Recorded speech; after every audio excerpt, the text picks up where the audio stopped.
He is the greatest goal scorer of his generation. He broke record after record. And yet, for over a decade, Harry Kane was known for one thing above all else, coming so close and falling just short.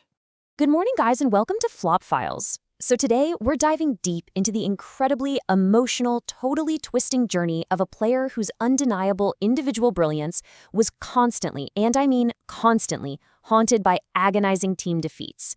This isn't just your standard story about scoring goals. It's an explainer about immense psychological resilience. The goal-scoring nearly man. To really understand the man Harry Kane is today, we absolutely have to go back to the very beginning. Imagine being just 8 years old and getting abruptly released by Arsenal's academy. I mean, for a kid, that is a crushing blow, right? But when the news broke, his dad didn't show an ounce of disappointment. Instead, he just put his arm around his son and said, "We go again and work even harder. Let's see where it takes us." That unwavering support, that was the spark. It fueled a meteoric rise through the Tottenham ranks.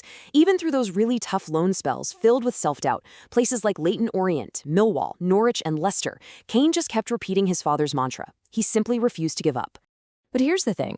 As his goal-scoring prowess reached absolutely astronomical heights, this heavy mythology began to build around him.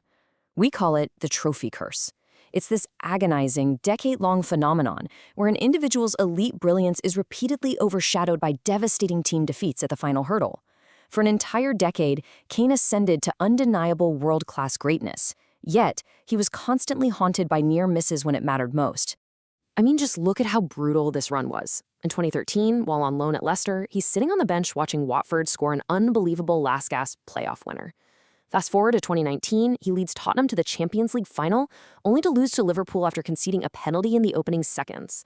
Then, 2021, Spurs reach the League Cup final, but manager Jose Mourinho is shockingly sacked literally the week before, and they end up losing to Manchester City. And, as we'll see in a minute, this curse even packed its bags and followed him to Germany in 2024. It was relentless. Section 2. Heartbreak and Hard Choices. Now, perhaps the darkest moment of his entire career didn't even happen in a club shirt. It happened on the international stage under the blinding, unforgiving lights of the 2022 World Cup quarterfinal in Qatar. England versus France. The tension was just immense. England is down 2-1, but then they're awarded a penalty. Kane steps up. To really understand the pressure of this moment, you need to know this number, 88.7%. That is Harry Kane's career penalty success rate. He is virtually automatic. It's almost a guaranteed goal. Yet in that agonizing, breathless moment against his club teammate Hugo Lloris, he blazed it right over the crossbar. It was devastating. It was completely out of character. And just like that, England was knocked out. You could only imagine the psychological toll of these near misses. It was excruciating. After 19 years at Tottenham, the club that was so deeply connected to his heart, he made a phenomenally hard choice. He realized, he didn't want to reach the end of his career looking back and regretting that he hadn't pushed his absolute limits. He was desperate to win titles. So he packed up his life, uprooted his growing family, and made the daunting leap to Germany to join Bayern Munich. If you're enjoying this documentary, subscribe to FlopFiles and share this video with a football fan. We uncover the stories behind football's greatest moments and biggest comebacks. Section 3. Breaking the Trophy Curse. So, Kane arrives in Bavaria. Bayern Munich had won the Bundesliga for 11 straight years. I mean, surely this is where the curse dies, right? Well, incredibly, no. The curse ruthlessly followed him. It's actually unbelievable. On his very first day, Bayern lost the Super Cup 3-0 to Leipzig. Then they were humiliatingly knocked out of the domestic cup by a third-tier team.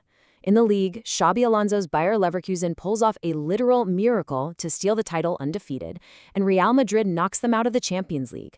Bayern went completely trophyless for the first time in over a decade, and this was despite Kane individually dominating and winning the Golden Boot. The curse felt completely inescapable, like a shadow he just couldn't shake. But remember his father's words? We go again and work even harder.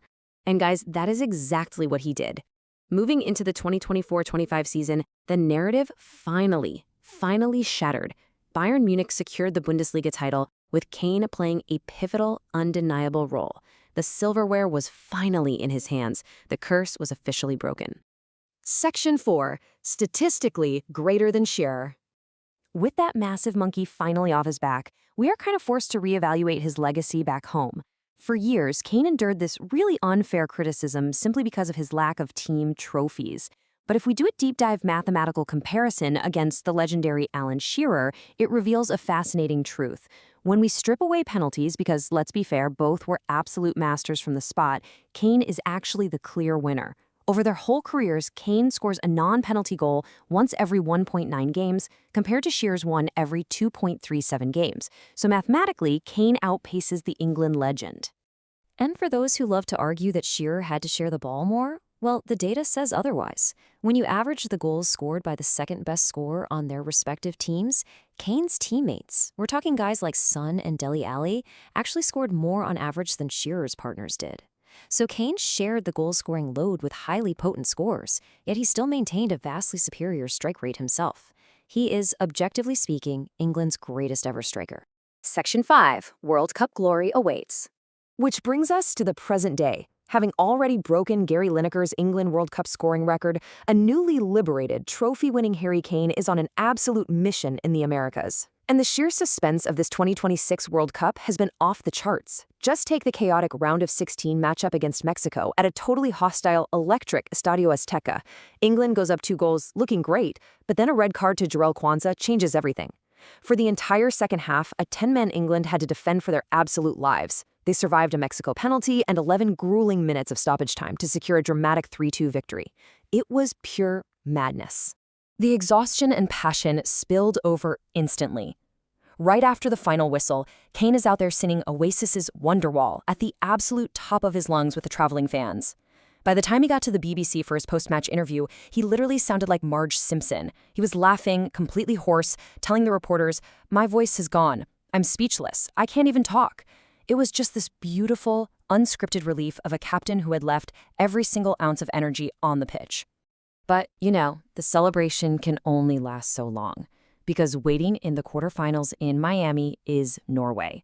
And this sets up a monumental, cinematic showdown between 2 of the greatest strikers breathing today, Harry Kane versus Erling Haaland. It is the ultimate battle for the Golden Boot, and much more importantly, for World Cup survival. For years, Harry Kane was defined by what he hadn't won. Now, one match at a time, he's rewriting that story. The question is no longer whether he can score, it's whether this is finally the tournament where the trophy follows. Thanks for watching FlopFiles.